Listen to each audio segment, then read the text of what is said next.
Non, ce ne sont pas des étudiants caméramans, mais des étudiants vidéastes. Un vidéaste, c'est un journaliste qui, en plus d'écrire son texte et de réaliser des entrevues, assure lui-même le tournage et le montage de son reportage. Des vidéastes, il en existe de plus en plus, surtout à Radio-Canada, dans les régions éloignées de l'Ontario et du Québec. Et de plus en plus aussi, grâce aux nouvelles technologies numériques, ce sont les journalistes qui assurent eux-mêmes le montage de leurs images dans les stations de nouvelles continues comme LCN et RDI. Par exemple, au nouveau centre de l'information de Radio-Canada à Montréal, les cassettes sur ruban n'existent pratiquement plus. Elles ont été remplacées par les 0 et les 1 des ordinateurs. On travaille maintenant pratiquement plus avec des cassettes, sauf pour des raisons de sécurité ou pour le tournage. Mais quand les reporters reviennent, ils numérisent leur système pour pouvoir monter avec. Et nous, tous nos items qui rentrent de l'extérieur du pays, moi je m'occupe du bulletin international, donc tout ça, ça rentre sur des serveurs numériques. Les images de l'Irak? Les images des inspecteurs de l'Irak aujourd'hui. Si j'avais pu avoir ça, moi, ça aurait été formidable. Plus à la dure. Le film d'abord, le gros ruban 2 pouces après. Mais effectivement, tu apprends rapidement que tu peux pas écrire, ou bien tu tournes tes images parce que tu veux dire quelque chose, ou bien tu les as tournées puis tu écris en fonction de ce que tu as tourné. C'est un ou l'autre. Si on a fait cette fusion, c'est pour avoir des économies d'échelle.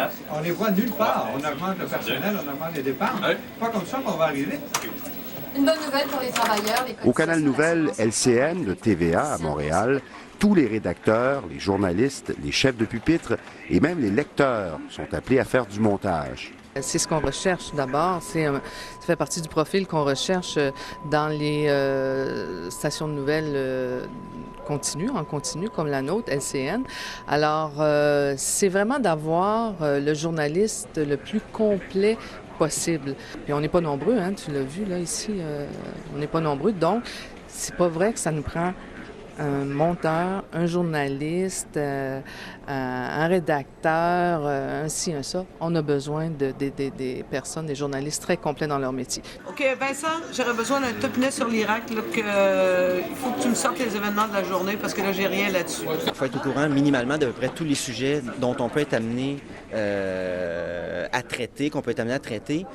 Donc, si on te demande un ESU, tu sais déjà tu as déjà une idée de ce qu'il faut que tu montres aux gens. Si c'est un attentat, par exemple, bien là, il faut que tu montres l'endroit de l'attentat rapidement, que tu choisisses des plans variés, tout ça. Bon, ça arrive souvent qu'on nous demande de travailler à la seconde près. En fait, avec la pratique, tu développes une confiance, tu sais que tu vas être capable de le faire. Et bon, c'est stressant, oui, mais ça dure quelques secondes, puis après ça, bien, c'est fini. Consciente de la nouvelle tendance, la direction de la Cité collégiale a décidé de prendre les devants et d'offrir une formation de caméraman et de monteur à ses futurs journalistes. À notre connaissance, il s'agit du seul programme du genre au Canada. La plupart de ces étudiants pionniers ne veulent pas nécessairement ou ne deviendront pas nécessairement vidéastes plus tard, mais ils sont d'avis que savoir tourner et savoir monter fera d'eux de meilleurs journalistes. Tu vois le résultat, puis c'est toi qui as tout fait, t'as tourné, monté, réalisé, donc c'est valorisant, puis c'est le fun parce que tu fais vraiment ce que toi t'as pensé. C'est le fun de savoir quoi faire, c'est le fun qu'on sache comment faire ça, comme ça. Si, mettons, notre monteur a des problèmes, bien, nous autres, on est capable de le faire, ça nous apprend à nous débrouiller tout seul. Je trouve ça intéressant parce que de plus en plus, il y a des employeurs qui cherchent des vidéastes. Puis c'est toujours bon qu'on sache qu'est-ce qu'on fait. Ça nous permet aussi, quand on va sur le terrain avec des caméramans, on peut savoir exactement quel effet ça va faire parce qu'on sait c'est quoi, parce qu'on filme nous autres mêmes. Je tiens pas particulièrement à être vidéaste, mais ça aide dans notre futur métier de journaliste parce que ça nous donne des idées de c'est quoi le montage, les contraintes du montage. Donc, quand on va avoir affaire à des monteurs à faire en équipe, ben on va connaître c'est quoi leur réalité à eux. J'aimerais vraiment ça faire ça. Puis je crois vraiment que ça va m'aider parce que quand on fait des reportages avec la production télé, ben ça m'aide à savoir quelle image que je veux. C'est moi qui leur dis « Ah, ça serait bon de filmer ça parce que j'ai déjà un background. » Non, je veux pas être vidéaste. J'aime mieux travailler avec un caméraman. Je trouve que chacun fait son travail puis c'est bien comme ça. Et puis oui, ça va m'aider à être un meilleur journaliste parce que je vais connaître le langage des caméramans, puis je vais pouvoir dire, bon, je veux telle chose, et puis on va se comprendre mieux comme ça. Ça nous apporte à être très polyvalent, mais aussi, il faut se faire un horaire assez bien détaillé. Ce qui veut dire tes heures de tournage avec tes intervenants, les personnes avec qui tu dois faire des entrevues. Après ça, c'est de tout mettre ce que tu as ramassé, faire une sélection, ta voix, le produit final, je considère que c'est beaucoup, beaucoup de travail. Plus d'ouvrage parce que quand t'as quelqu'un pour monter pour toi, t'as juste à y écrire un texte, c'est pas compliqué, t'sais. Tandis que là, ben, c'est toi qui vas chercher tes images, c'est toi qui prends ton son, c'est toi qui monte tout ton reportage. Fait que ça, c'est bien plus de job parce qu'habituellement, c'est quelqu'un d'autre qui le fait. Parce qu'il faut que tu penses à tout. Il ne faut pas juste que tu penses à ton information. Il faut que tu penses à tes images. Il faut que tu penses à l'angle de tes images que tu vas prendre. Il faut que tu penses à plusieurs choses en même temps. Je suis fatiguée.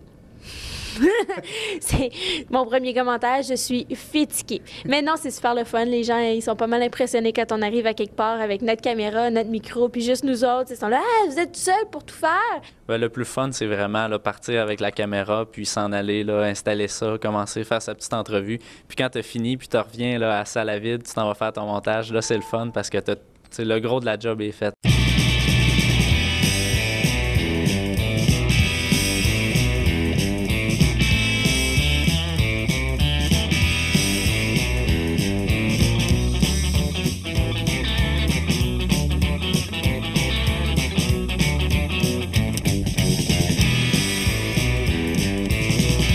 Ben moi, je trouve que monter, c'est plus le fun, personnellement, parce que j'aime ça, me retrouver tout seul avec les images devant mon ordinateur. Je trouve ça relaxant, tranquillisant. Mais tourner, ça, c'est ce qu'il y a de plus difficile. Ben, d'abord, prendre le temps de tourner, essayer de tourner des images fixes, des belles images en plus, c'est pas toujours évident. Tourner, c'est pas mal plus le fun parce que poser les questions, les images que je vais avoir, c'est moi qui les prends, je le sais lesquelles que je veux, je vais cadrer la personne de la manière que moi je le veux, je vais lui faire dire qu'est-ce que moi je veux. C'est pas nécessairement avec un caméraman qui va prendre les shots, je vais dire, gars, je veux ça. Ben là, je vais le faire moi-même. S'il y a une erreur, c'est mon problème. Le plus dur, c'est de trouver les intervenants puis les sujets. Donc, quand il faut que tu appelles, puis tu essaies de booker tes entrevues. Puis tourner les images aussi, c'est pas évident des fois, surtout les sujets qui sont durs à imager. Ce qui est le plus fun avec Avid, c'est la merveille de la technologie. Quand tu sais qu'est-ce que les autres peuvent faire en montage linéaire, comment c'est difficile, tu peux pas revenir en arrière, tandis qu'avec Avid, toute erreur a une solution. Le plus le fun, moi, ce que j'aime le plus, c'est le tournage, c'est le contact avec les gens quand on part sur le terrain. Puis je pense vraiment que c'est ça qui me fait triper le plus. Ça fait mon affaire d'être tout seul, je veux que ça marche de ma façon. T'sais, mettons, tu me dis, OK, tu t'en vas couvrir une affaire super plate, un conseil exécutif ou quelque chose de même, mais je vais y aller avec mes affaires, je vais m'arranger, puis je vais trouver la nouvelle. S'il n'y en a pas, bien, je vais en trouver une pareille. Puis je vais avoir les images qui vont fitter avec. Ce que je trouve le plus dur, peut-être, c'est juste, peut-être de tourner les images, mais après ça, comme quand on a tout mis nos affaires en ordre dans l'ordinateur, après ça, monter, c'est un pet.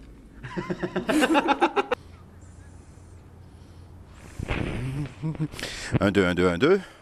1, 2, 1, 2, 1, 2. Prise 1 dans 3, 2, 1.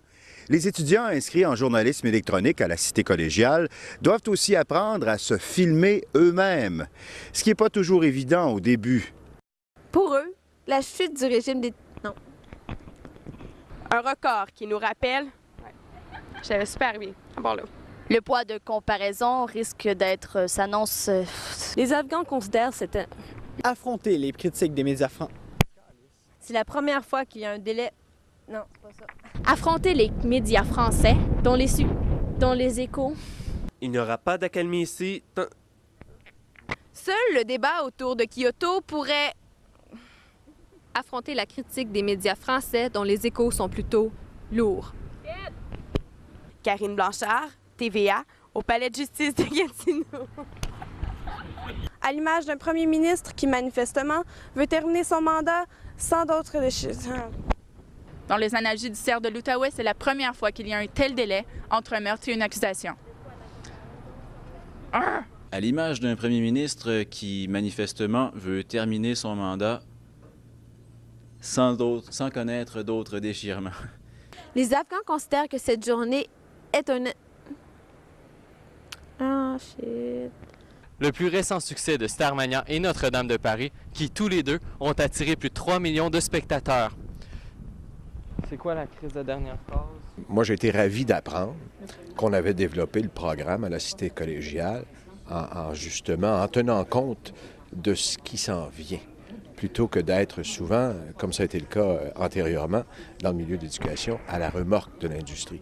L'industrie, c'est inévitable, elle est partie par là. Le journaliste, de plus en plus, va être appelé à s'organiser tout seul et à être le maître, le seul maître après Dieu de son reportage. Il faut s'amuser, il faut en mettre, il faut être passionné, il faut mordre dedans. Et c'est ça qui va donner un résultat passionnant dans lequel on a le goût de mordre. Puis je dirais aussi que c'est l'avenir. Je ne sais pas si... est-ce que vous enseignez comment tourner aussi des images? Oui. Ah ben ça, c'est encore mieux, je te dirais. Apprendre le métier de vidéaste, moi, je suis persuadée que ça fait des meilleurs journalistes parce qu'on est vraiment en connaissance de cause. Moi, quand je vais sur le terrain, je sais c'est quoi, je sais c'est quel genre d'image que j'ai besoin. Aussi parce que nous, en tant que journalistes, parce qu'on sait c'est quoi maintenant faire du montage, on sait ce qu'on veut et ce qu'on veut pas. D'être vidéaste, de tourner ses propres affaires, de faire son propre montage, puis être tout seul dans un endroit isolé, puis trouver ses idées de reportage, je trouve que c'est fabuleux. Puis être vidéaste, oui, j'aimerais ça, et je vais l'être. Par contre, peut-être pas de la manière que vous l'entendez vous. Moi, je vais être vidéaste pour moi, je vais faire des vidéos personnelles, je vais faire des reportages pour moi, puis je vais essayer de les vendre ensuite, mais je ne veux pas travailler pour une boîte. Moi, je dis que peu importe dans le domaine du journalisme où je vais avoir une place, je vais y aller. Si c'est pour être VJ, ben crime, je vais me forcer pour être VJ. Puis si c'est pour avoir une équipe à côté de moi, ben je vais travailler en équipe. Et puis surtout, il faut persister puis pas se décourager parce que c'est pas facile. C'est pas tout le monde aujourd'hui qui a la chance que moi j'ai eu, par exemple, quand j'ai commencé dans le métier dans lequel j'ai été très gâté, dans lequel je continue d'être extrêmement gâté, mais dans lequel j'ai bien du plaisir. Bonne chance puis lâchez pas. Et qu'il se retrouve vidéaste ou journaliste, chef de pupitre ou lecteur à la télévision, souvenez-vous bien de ces visages.